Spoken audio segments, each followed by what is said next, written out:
Welcome to Unchained here on Pahrump News. I'm Deanna O'Donnell. I'm Tiffany Whitecloud. Thanks so much for joining us here today. Well, you know what? I had some issues going on with my dogs recently, and as everyone knows, I have a couple dogs that are around 1 year old, a shepherd and a Shiba Inu. And I also got a kitten at the same time because I just wanted to see if I could challenge myself even more. So the Shiba Inu got out and actually leaped over the fence by using the support bars on the side of the fence and leaped out, and I had to chase him down the street in traffic, and it was the most horrific scene ever because I was terrified. Luckily, I got Kiwi from Search Squad to come on over and use my other dog to get him out of the backyard of an abandoned property where I had locked him in there. So I needed some help, and so I was looking at some dog trainers, and I talked to one in particular, and we have her on a guest on our show tonight. Yes, Tynia Dickson from Sassy Trainer. Yes, so she's going to talk to us about a lot of different subjects. Yes. Including how wild and crazy my dogs are, but I think she's bringing a special guest. Yeah, she is. When we return, we'll have Tynia Dickson. Sponsored by 1-2-Tree, handyman, yard cleanup, yard maintenance, and so much more. Give them a call at 775-253-8066. We will leave you with a smile. Axe Exterminators. Give those pests the axe. Give them a call today for general pest control, rodents, termites, bed bugs, and so much more in Pahrump, Amargosa, Beatty, and surrounding areas. 775-990-2065. All right. Well, we've got our first guest here, and it is Tynia Dickson and Mello. Thanks for joining us today. Well, you're welcome. So, Tynia, you run a dog training business. Tell us about that. Okay. Well, it's called the Sassy Trainer.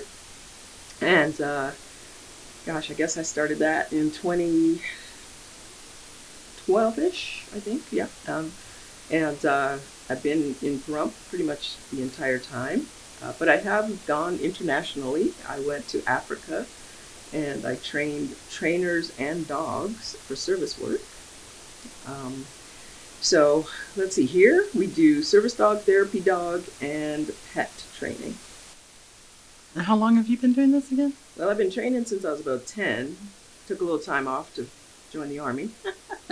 And pretty much have had a dog and been training or being trained to train that entire time.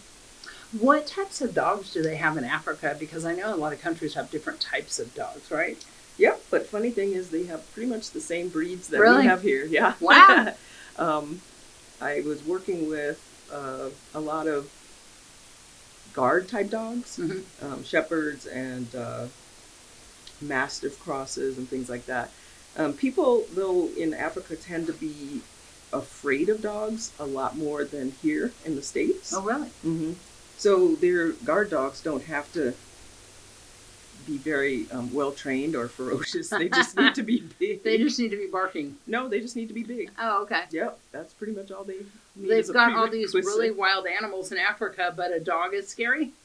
Yeah, I took a walk while I was there. I was in Malawi, and there were literally monkeys in the trees as we walked just, in the neighborhood. And, they have different wildlife there than we have here for sure. Amazing. What type of dog is Mello? Well, funny that. He is a Basenji, and he's an African sight hound.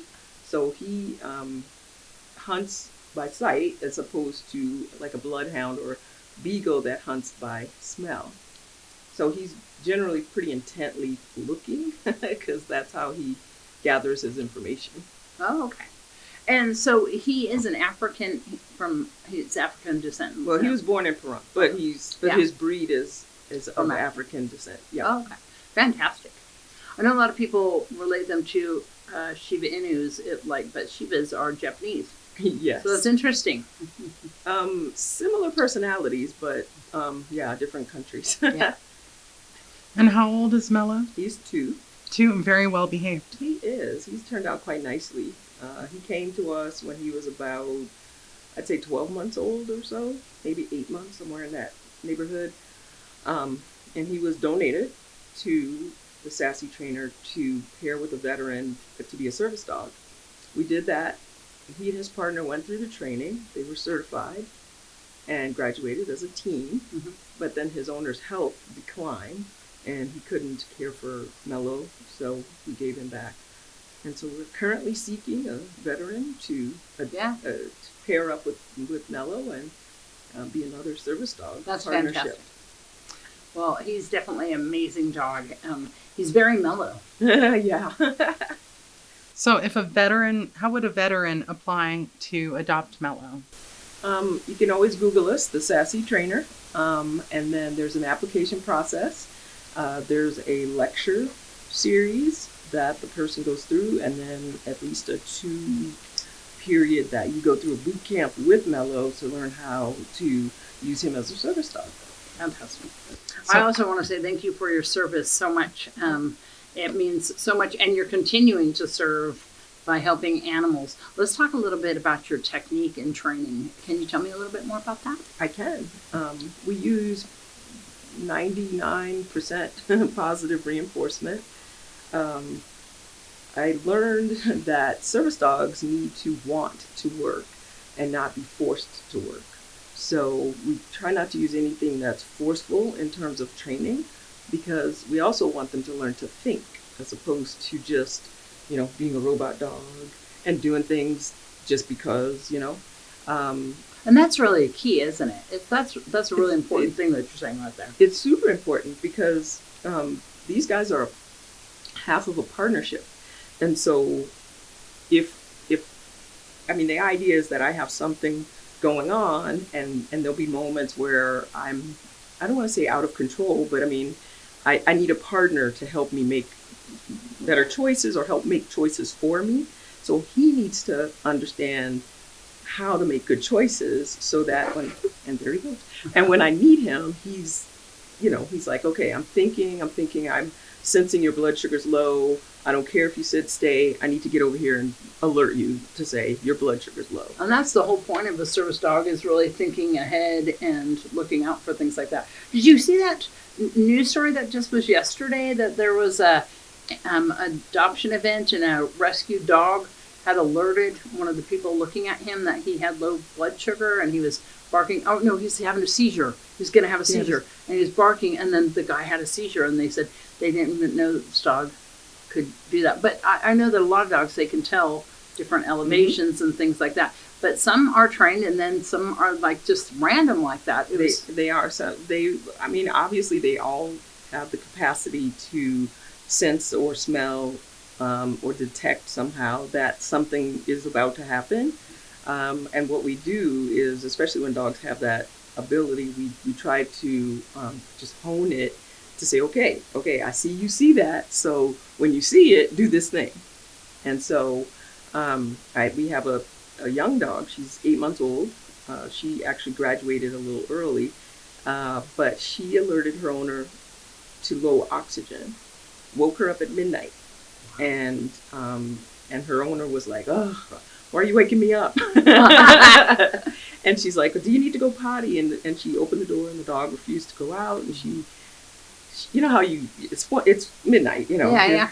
And so she finally kind of calmed down a little bit. She's like, you know what? I'm just for laughs and giggles, I'm going to check my oxygen. Oh, and her oxygen was down at 88. Wow. She put the oxygen on, turned on the oxygen machine. The dog went back in the crate, and that was, the dog was like, okay, I just wanted to make sure you got your, Yeah, amazing. So and we didn't teach her that. Yeah.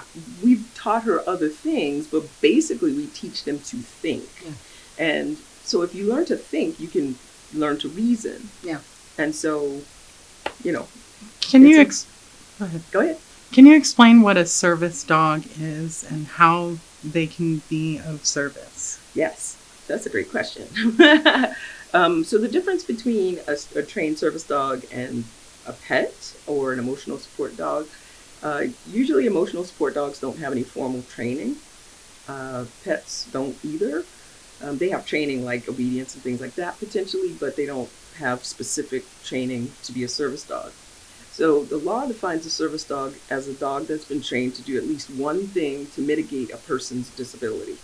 And so that could be anything. If you're visually impaired, they can assist you with getting around. If you are physically impaired, they can help you with mobility, hearing, blood pressure, oxygen, seizures. I mean, there's a myriad of things that dogs can help with. And anxiety and PTSD are also things that service dogs can help with.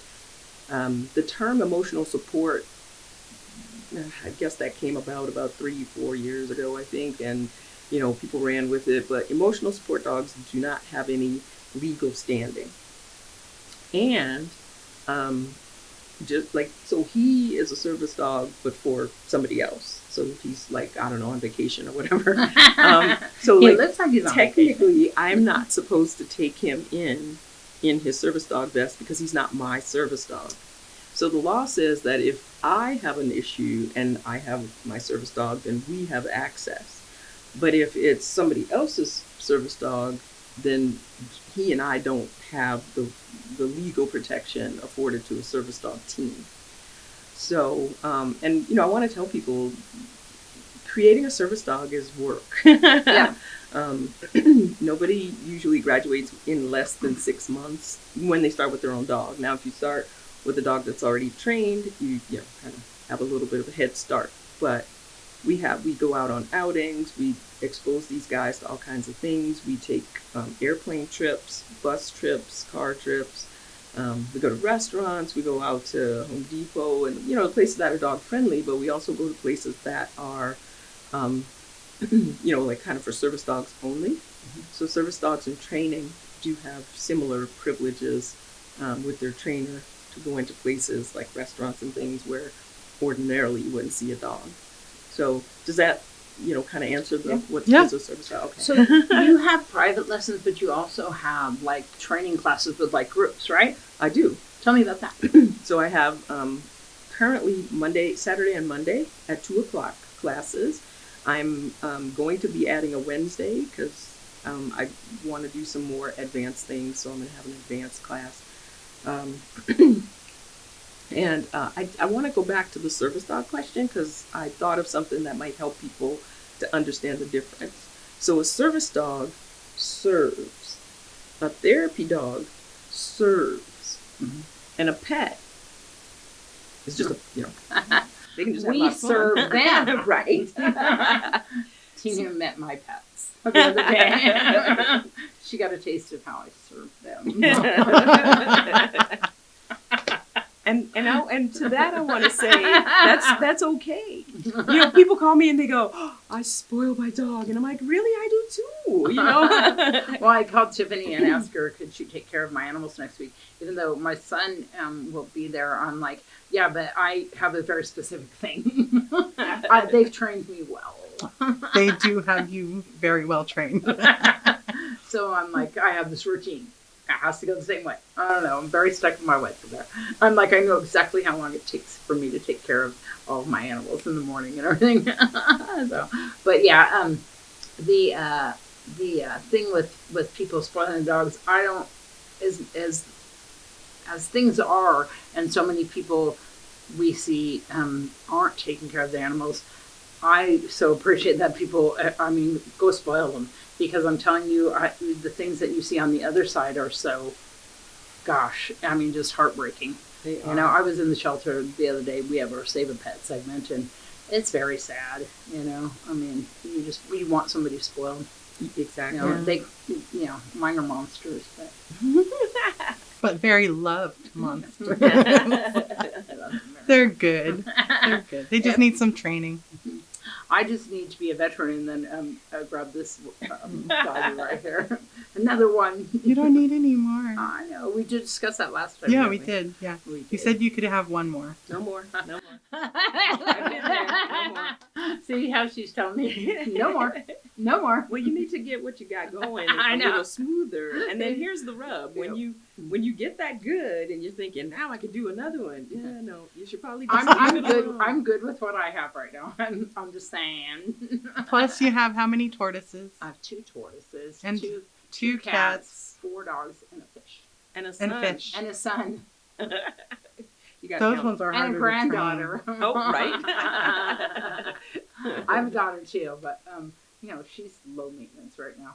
So we're good with that. So if people want to get involved in the classes, where do you hold the group classes, by the way? So the group classes, and I do private classes in the facility. I call it the Sassy Trainer Dog Training Facility. Yeah. It's indoor, and so it's temperature controlled. Yay, we like that. Right. And there's a lot of sitting. Yay. So I've got regular classes there. I'm building an agility outside. Oh, wonderful. So, kind of can't do that inside because I don't have that. Yeah. Well, my dogs think that my house is an agility course. Yeah. Right. Yeah, they love to go leaping off the sofa. You guys, I've already told you before that I have 1-year-old dogs, so they're both crazy. But, they wouldn't be crazy if Tinia had them, because they would be behaved. Because they do whatever they want right now. So how long does it take you to train a dog? It depends if their people come with them. Because that's what Cesar Milan says. I don't really train the dogs. I train the people. He says, I teach the dogs and train people, or whatever his saying is on just beginning of the show. But basically, you are training the people. I am. You really are. But the dogs actually will learn things. Yeah. And if I had a dog and I wanted to train him, I'd say probably in a couple months, I'd have pretty much everything I wanted. Yeah.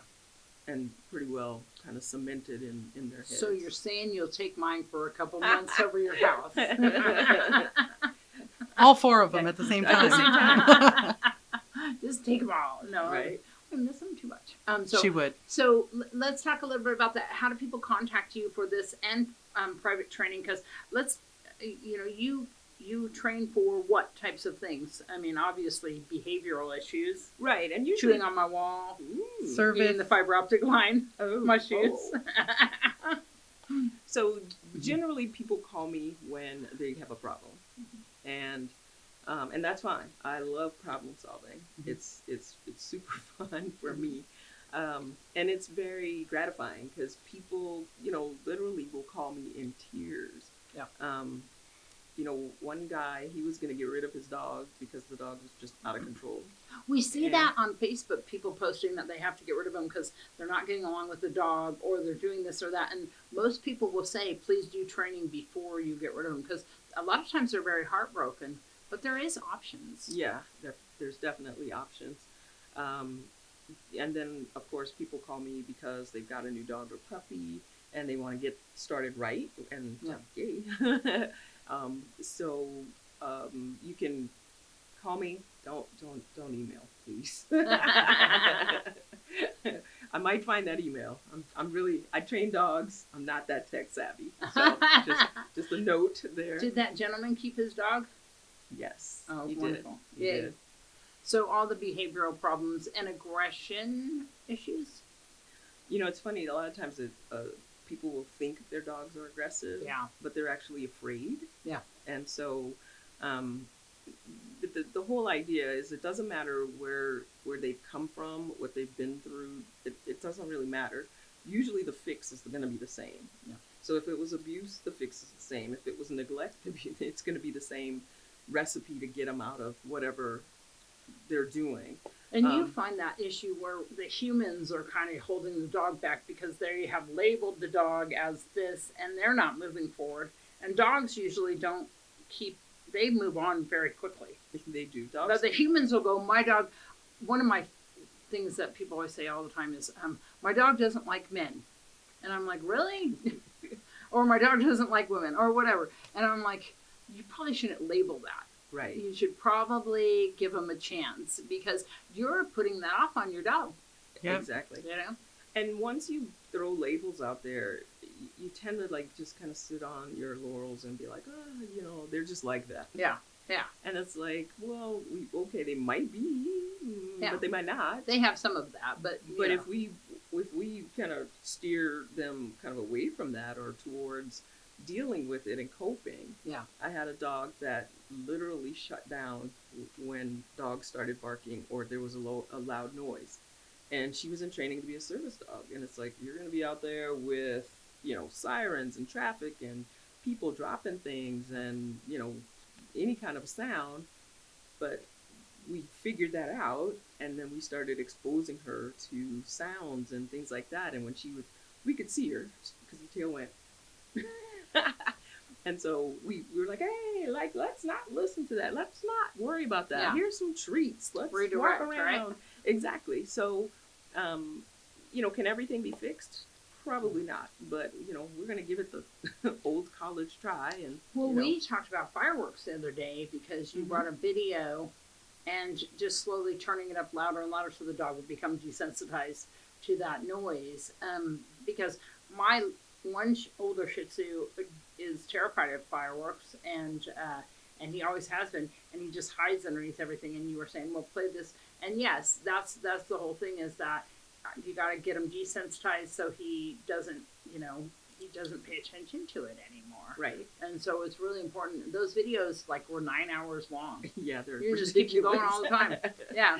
So it's like dog counseling. It is. It Yeah, is. It is. I have a sound machine too that is my granddaughter's that seems to drown out some of that as well. So I'm thinking I'm going to have the fireworks thing on, the sound machine on, and I ordered kennels.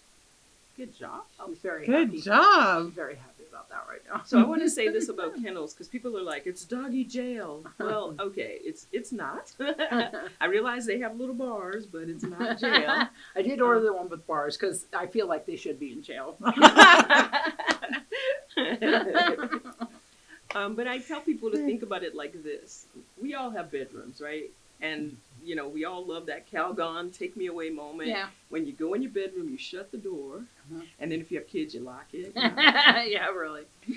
It's our secret. It's okay. And then, you fall into bed and you go, okay, I got 5 seconds, 4, 3, mommy. Okay, all right. But that moment when you go into your room and close the door, how do you feel? You feel like, yeah. And so do they, because the crate is their bedroom. And nobody can bug them, and they don't have to worry about anything outside. Right. Of it. Yeah. They don't have to cope with anything outside of there. He will just go sit in a crate if the door's open. He's like, I'll just be over here. And I've seen that time and time again with dogs with crates. Is that they look at it as like their bed, and then they leave the door open, and when if you need to shut it, you can shut it, but they find it comforting. It is Safe space. It's cave-like. My son was so against the crates, and I've had crates before in my life for different dogs. And I said to him the other day, I said, no, we're going to get the crates because, number one, he doesn't want the shepherd in the house when we're gone because she ate the wall the other day. And so so he wants her outside. Well, it's too darn hot outside, so we got a crate so she can be inside when he goes. And so she doesn't have to be outside, and she'll get used to it and love it. Yeah, I'd start with feeding them in there. Yeah, she chewed on the wall.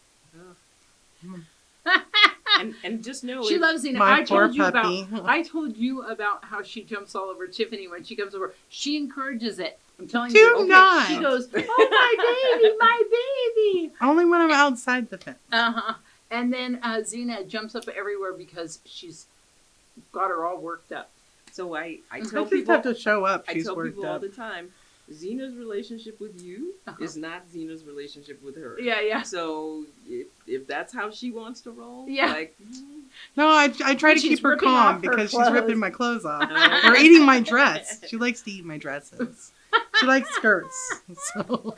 She does, but she's so excited when she sees her, and Xena goes, oh my gosh, I'm so excited too. And then I just go, okay, she's going to be bruised and scratched and bleeding in a minute. I'm just going to let her do whatever she wants to do. She cries when I show up. She sees me and she cries. Right, you know? she's excited. Yeah, she gets very excited. Yeah. All right, give all the contact information for the Sassy Trainer. Okay, so the website is thesassytrainer.com. The phone number is 513-417-1334. I'm on Google, so yay. There you go. Google her. Google. All right, thank you so much. I did manage to do that. So. Are you on Yelp? I have no idea. Then that's a no. Okay.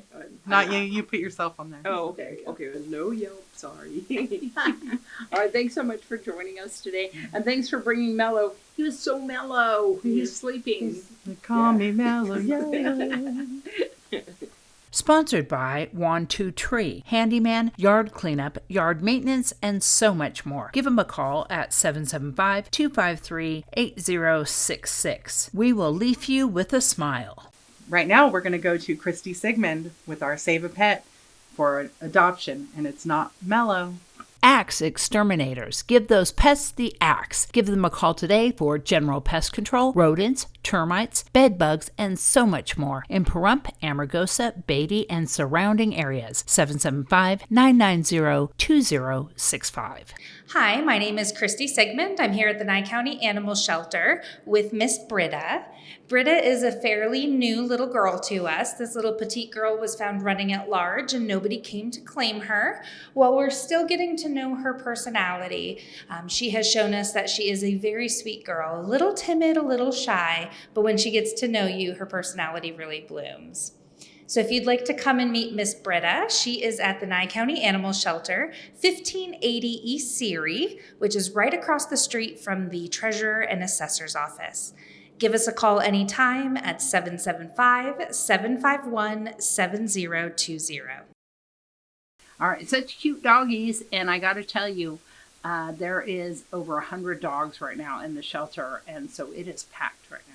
Yes, so if you are missing an animal or a dog, go down to the shelter. They're waiving all the fees right now for you to go and pick up your animal. Yeah, and especially right now with Independence Day and the fireworks that are going off, which, by the way, we're just going to remind everybody, fireworks, if you have animals, please put them in a contained area for that. But if you have lost your animal, get in touch with the Nye County Animal Shelter at 751-7020. You can also go onto petconnect.com to report a found animal or a lost animal, and it is the law that you must report a found animal to the Nye County Animal Shelter. If you found an animal, don't just post it on Facebook. You need to report it as well so that they have a record of where the animal's at. But yeah, they're trying to make sure that all the animals are adopted as much as possible because they're expecting a huge intake with the fireworks. So definitely, thanks so much, Christy, for doing the Save a Pet segment. Well, that's going to wrap up this edition of Unchained here on Pahrump News. I'm Deanna O'Donnell. I'm Tiffany Whitecloud. Good night.